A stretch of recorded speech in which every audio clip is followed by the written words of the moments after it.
Pada video kali ini saya akan membahas tentang rangkaian potensiometer. Nah, potensiometer sebagaimana kita ketahui itu adalah tujuannya untuk menghasilkan output yang berupa sinyal tegangan. Atau dengan kata lain, potensiometer itu adalah sebuah alat untuk membagi tegangan atau dapat juga diartikan pengatur tegangan. Nah, karena outputnya itu berupa tegangan, maka potensiometer itu dapat digunakan sebagai sensor. Misalkan sensor jarak bisa, atau sensor sudut, atau sensor sebagainya. Nah, ini adalah rangkaiannya. Jadi berbeda dengan rangkaian rheostat yang kita bahas di sebelumnya. Kalau rheostat itu kaki nomor 2 dan nomor 3 kan di jumper jadikan satu gini. Nah, untuk yang potensiometer yang kaki nomor 2 itu kita jadikan output. Jadi ini adalah kaki nomor 1. Yang satu kaki nomor 3, ini kaki nomor 2. Nah, kalau lihat barangnya lagi, ini kaki nomor 1, kaki nomor 2, kaki nomor 3. Nah, kaki nomor 1 dan 3 itu dapat power supply. Lihat, kaki nomor 1 dan 3 itu dapat power supply. Kemudian kaki nomor 2 itu sebagai output. Nah, outputnya adalah tegangan, berarti nanti kita bisa ukur dengan menggunakan voltmeter, kita bandingkan dengan groundnya. Jadi kaki 1 dan 3 itu dapat power supply, kemudian yang ini adalah output, kita ukur terhadap ground dari baterai atau sumber tegangannya. Nah, apa yang terjadi kalau kita zoom seperti ini? Andai kan kita menggunakan power supply 5 volt, berarti pada posisi kalau ini kita geser ke kiri, ini kalau misalkan potensiometer putar, ya kita putar misalkan dengan putaran berlawanan arah jarum jam, mentok, berarti dia posisinya seperti ini, mentok ke kiri, atau berlawanan arah jarum jam kalau dia berupa potensiometer putar. Nah, kalau kita di sini, posisi di sini berarti ini adalah mengukur tegangan baterai, berarti dia tegangannya nanti adalah 5 volt. Nah, kalau di tengah-tengah berarti dia adalah membagi dua tegangan. Kan dari sini kita sudah tahu dari namanya adalah pembagi tegangan. Berarti kalau posisinya di tengah-tengah berarti yang diukur oleh voltmeter itu akan membaca 2,5 volt. Jadi posisi ini adalah 2,5 volt. Kalau kita geser paling kanan, ini berarti dia akan mengukur 0 volt. Nah, seperti itu arti dari potensiometer. Nah, misalkan kalau kita menginginkan posisi sebelah kiri dia 0, kemudian posisi sebelah kanan dia ada 5 volt, berarti kita balik. Power supply-nya yang positif kita kasihkan nomor 3, kaki nomor 3, kemudian yang negatifnya kita kasih nomor 1, dan kita ukur volt tegangannya juga sama. Nah, posisi seperti ini berarti kalau posisi sebelah kiri ini adalah mengukur ground dengan ground, berarti dia adalah 0 volt. Kalau dia di tengah-tengah berarti dia mengukur membagi dua tegangan, yaitu menjadi 2,5 volt. Kalau dia di paling sebelah kanan seperti ini berarti dia mengukur 5 volt. Nah, seperti itu contohnya, contoh rangkaiannya dan artinya. Nah, kali ini akan saya buktikan bahwa memang benar kalau kita ukur tegangannya dia akan membagi tegangan seperti teori ini. Kita contohkan, saya akan gunakan ini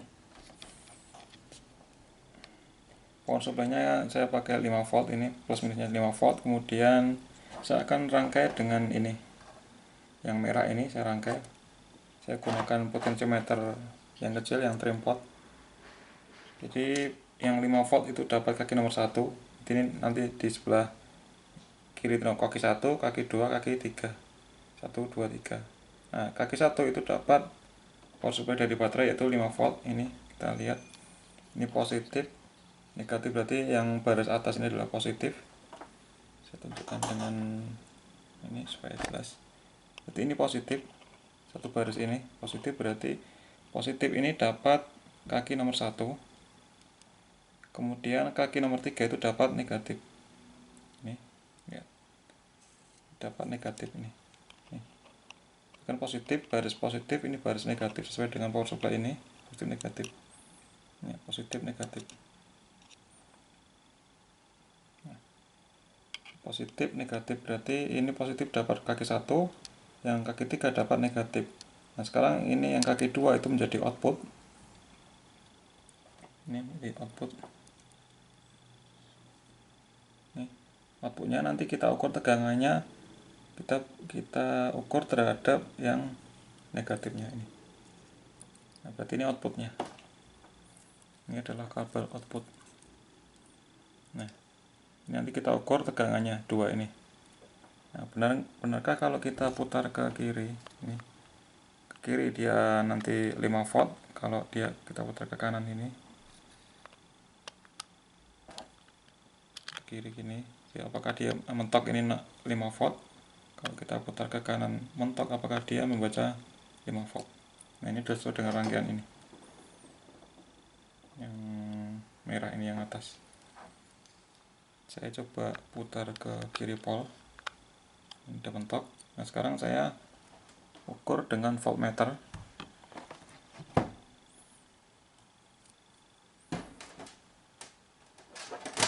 Ini dapat for positif voltmeter.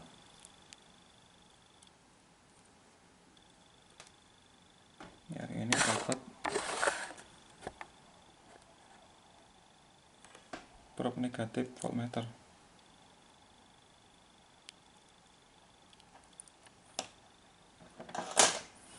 Nah, lihat ini yang positifnya tadi dapat ini, negatif dapat ini. Jadi yang ukur tegangan.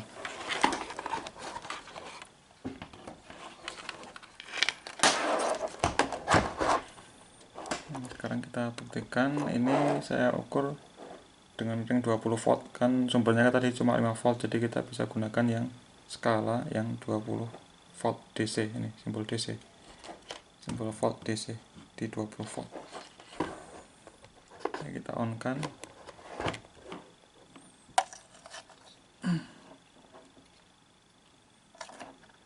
lihat nggak ya, semoga terlihat.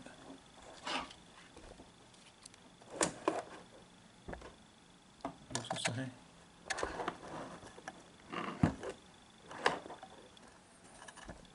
Saya zoom in dulu, zoom out maksudnya. Nah, itu saya pasang di USB laptop. Ini saya on kan. Nah, ini membaca 4,9 volt. Ya, karena kabelnya itu ada tahanannya sehingga tidak 5 volt persis, dia ada pengurangan, ada voltage dropnya 4, sehingga terbaca 4,9 drop, 4,9 volt. Ini saya putar mentok ke kiri,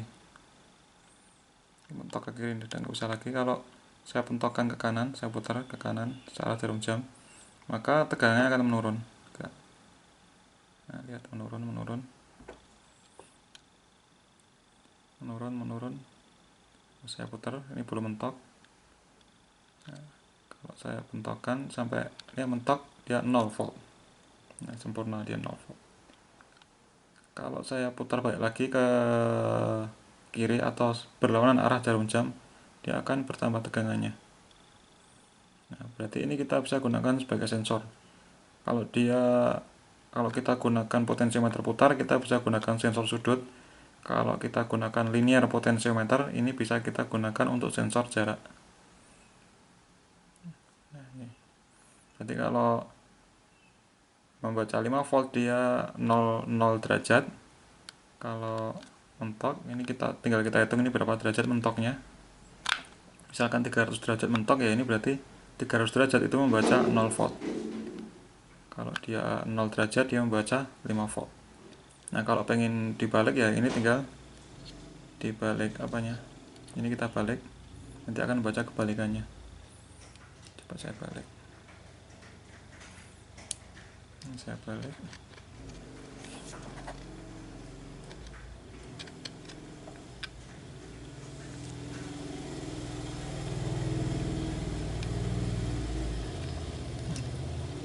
Saya balik. Nah, lihat, saya on kan lagi. Nah, ini baca 0 volt, ini mentok ke kiri. Kalau saya putar ke kanan, nah, jadi kalau seperti ini posisinya 0 volt itu 0 derajat. Kalau saya mentok ke kanan, nah ini berarti kalau 300 derajat dia adalah 5 volt. Nah, kalau tadi kan 0 derajatnya 5 volt, sekarang kita balik, 0 derajatnya itu adalah 0 volt. Nah, tergantung kita suka yang mana. Nah, terbukti bahwa ini adalah rangkaian potensiometer, dia digunakan untuk pembagi tegangan atau mengatur tegangan. Kita bisa gunakan sebagai sensor. Nah, saya balik lagi posisinya seperti yang posisi awal supaya sesuai dengan gambar yang merah.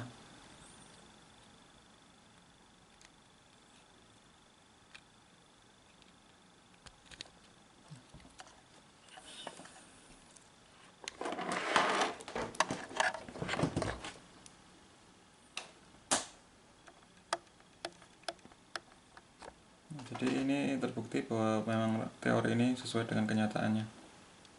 Kita geser putar sebelah kiri, dia akan menunjukkan 5 volt. Kalau kita geser mentok sebelah kanan, dia 0 volt. Kalau ini kita balik posisinya, jadi yang 3 itu dapat positif, yang 3 dapat positif, 1 dapat negatif. Berarti yang ke kiri mentok dia adalah 0 volt, kalau dia mentok ke kanan adalah 5 volt. Nah, kenapa bisa seperti itu? Ini kita analisis, coba kita hitung-hitung kenapa dia bisa menjadi sebagai pembagi tegangan. Nah, ini kita bahas tentang analisis rangkaian potensiometer yang kita gunakan tadi.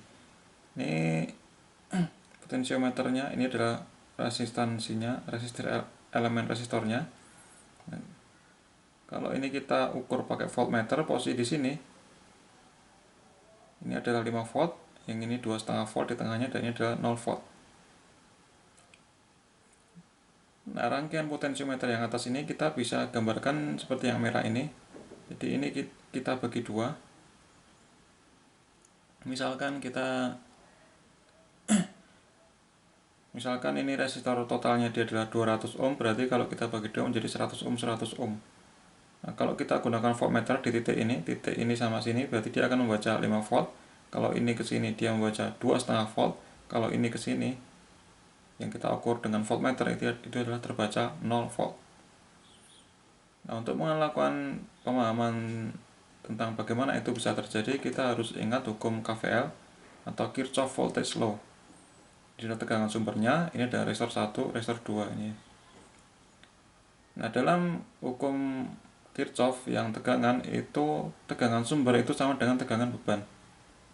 Dalam satu loop ini, satu loop tertutup, sirkuit tertutup, tegangan sumber itu akan sama dengan tegangan beban. Tegangan bebannya adalah, dalam hal ini adalah VR1, tegangan R1 dan tegangan R2. Dengan demikian kita bisa tuliskan secara matematik, yaitu bahwa Fs, tegangan sumber, itu sama dengan tegangan di resistor 1 ditambah dengan tegangan di resistor 2. Nah, kemudian kita tahu bahwa kita gunakan tegangan sumber 5 volt, kemudian dari sini contoh ini kita gunakan R1 itu sama dengan R2, yaitu 100 ohm. Nah, kita tinggal masukkan nilai-nilainya. Vs sama dengan VR1 tambah VR2, sedangkan tegangan di R1 dan R2 itu kita rumuskan dengan I kalikan R.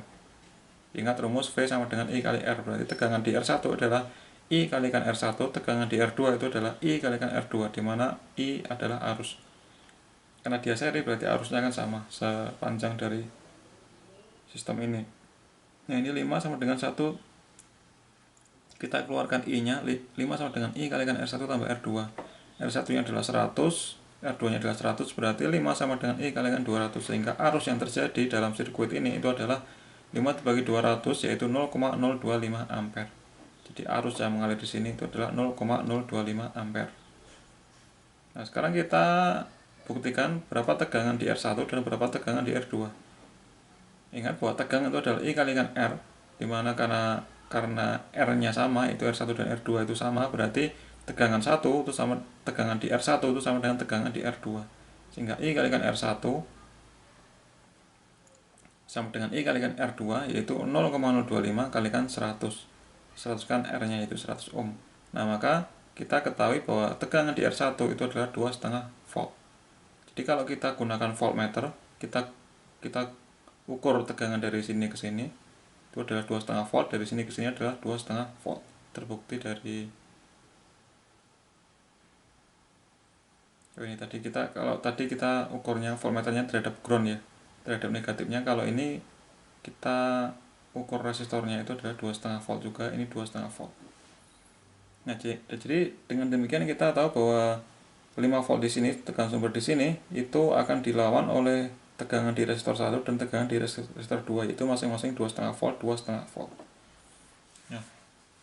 Kenapa kalau kita ukur dari sini ke sini adalah 5 volt? Ya karena kalau kita ukur ini ya, kita analogikan bahwa tegangan itu sama dengan tekanan pompa air. Jadi kalau kita ini tegangan sumber baterai itu adalah pompa air. Sehingga kalau kita ukur tekanan di dekat dengan pompa air, maka dia tekanannya paling tinggi, mendekati tekanan di pompa air, yaitu 5 volt. Nah, bagaimana kalau kita ukur di sini? Nah, ketika kita ukur di sini terhadap ground itu artinya dia adalah tekanan di udara, di atmosfer. Kita ukur terhadap tekanan atmosfer, berarti kan dari persamaan ini VR sama dengan VR1 tambah VR2, berarti yang kita ukur itu adalah 5 volt dikurangi dengan 2,5 volt, karena di sini sudah ada hambatan sudah ada kerannya.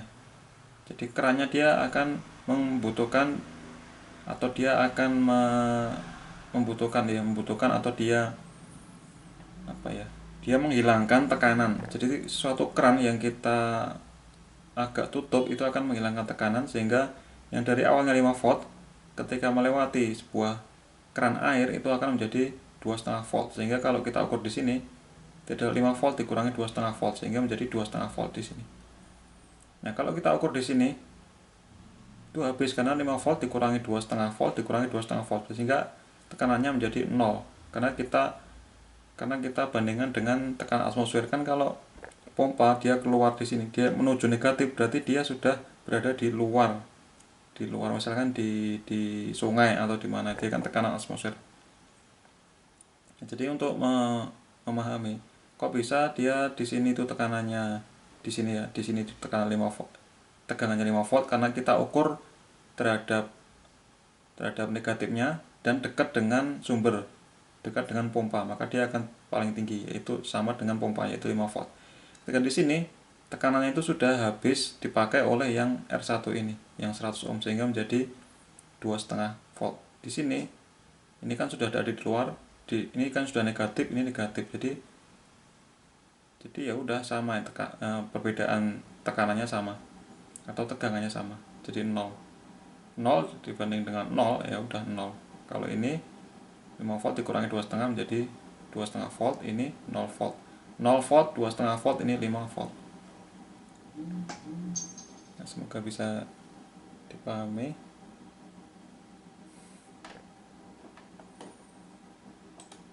Kemudian nah ini rangkaian yang tadi saya ulangi untuk sensor sudut, potensiometer sebagai sensor sudut. Jadi kalau kita gunakan tegangan baterai, misalkan baterai sepeda motor atau mobil itu kan 12 volt.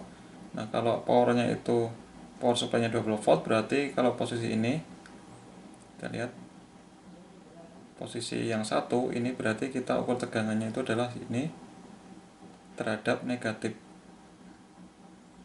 ini terhadap negatif, berarti dia adalah 12 volt. Posisi 2 berarti dia 6 volt karena separohnya. Posisi 3 dia adalah 300 volt. Nah, posisi 1 dia berarti 12 volt, posisi 2 berarti dia separohnya, itu 6 volt, posisi 3 berarti dia 0 volt. Nah, dengan demikian 0 derajat itu 12 volt itu menunjukkan 0 derajat, 6 volt itu menunjukkan 150 derajat, dan 0 volt itu menunjukkan 300 derajat. Kalau seandainya dia mentoknya itu di 300 derajat.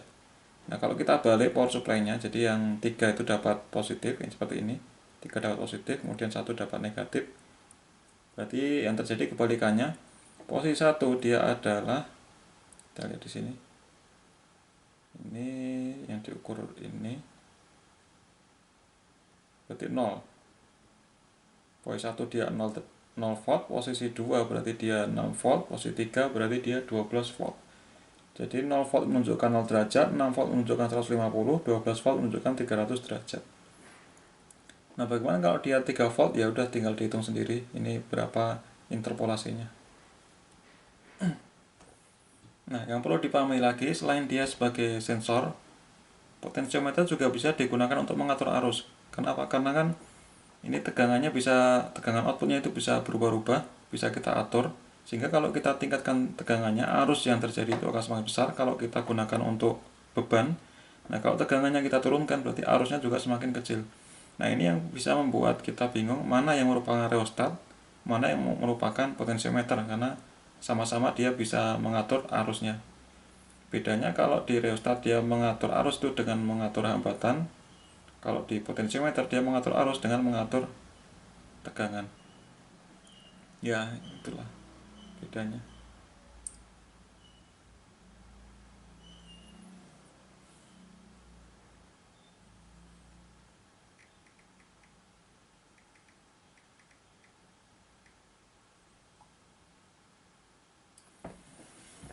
Kemudian oh ya, ini saya coba ini ya, potensiometer juga bisa mengatur dari, maksudnya itu tegangannya ini yang outputnya itu kita gunakan untuk beban.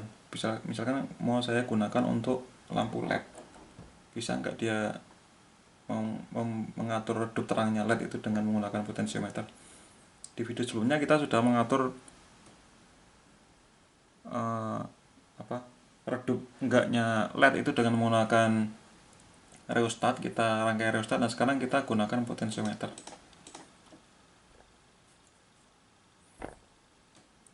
Nah, nanti kita lihat beda hasilnya seperti apa. Nah, berarti yang output dari potensiometer ini kan output potensiometer. Ini kaki 2 dengan kaki negatif. Nah, outputnya kan ini, outputnya di kaki 2. Kita hubungkan dengan beban. Kita hubungkan beban-bebannya adalah LED.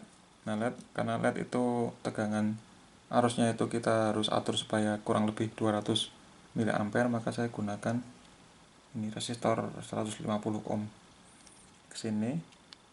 Di output dari potensiometer yang kaki nomor 2 saya hubungkan di sini, saya hubungkan di kaki dari resistor ini. Kemudian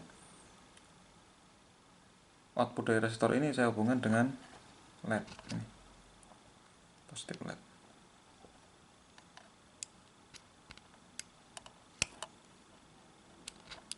Nah, ini seperti ini. Kemudian yang negatifnya itu dapat negatif baterai, negatif dari LED, dapat negatif dari baterai. Dan ini kan nyambung ya, satu kolom kan nyambung, berarti bisa kita gunakan di sini. Di sini bisa sama saja.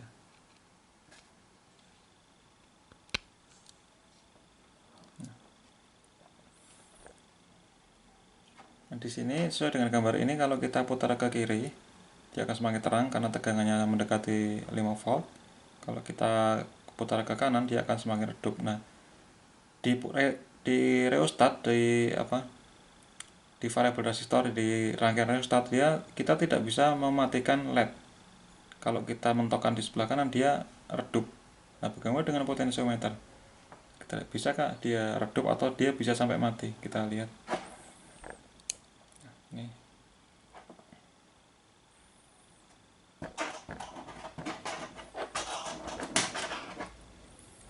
ini saya putar ke kiri.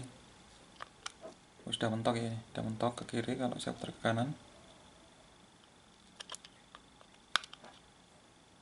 nah, dia semakin redup. Nah, akhirnya mati. Nah, kalau kita rangkai dengan potensiometer, kita bisa mematikan LED. Tetapi kalau kita rangkai dengan rangkaian rheostat atau variabel resistor, dia hanya sampai redup, tidak sampai mati. Itulah bedanya. Karena kan kalau sampai mentok ke kanan tadi kan kita sudah bisa buktikan tegangannya 0. Nah, ketika 0 berarti dia tidak mampu menyalakan lampu. 0 kasih 0 volt berarti tidak ada arus yang mengalir, atau seandainya ada arus itu sangat kecil sehingga tidak mampu menyalakan dari lampu LED. Nah, kalau kita putar lagi ke kiri, dia nyala. Nah, mentok. Nah, itu bedanya ya. Jadi meskipun dia mampu mematikan mampu membuat lampu terang atau redup, Tetapi dengan potensiometer itu bisa sampai mati. Kalau pakai rheostat dia hanya sampai redup aja, nggak sampai mati. Itulah bedanya. Sama-sama dia bisa membuat terang atau membuat redup. Oke, terima kasih, semoga bisa dipahami. Sampai ketemu di video selanjutnya.